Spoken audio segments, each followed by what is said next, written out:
from the Star Hotshots. Mark Pingris with 10 points, 14 rebounds, 4 blocks, 3 assists.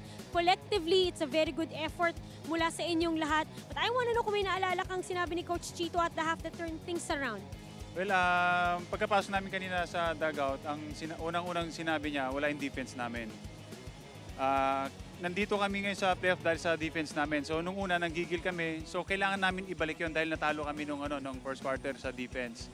Kasi ang sinasabi niya, this is defense versus offense. So, yun yung talaga yung nawala sa amin. So, ang sabi niya, basta sama-sama lang kayo mamaya at paglaro lang ulit kayo ng may defense. Yun lang yung madalas niya sabi sa amin kanina.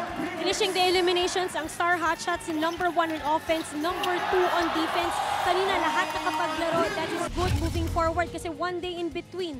Maglalaro na kayo agad sa Lunes for game number 2. Sana, hopefully na makuha namin. Pero hindi pa tapos to. I mean, kailangan hindi kami mag-celebrate pero happy kami pero kailangan pa rin namin pagtrabahuan to.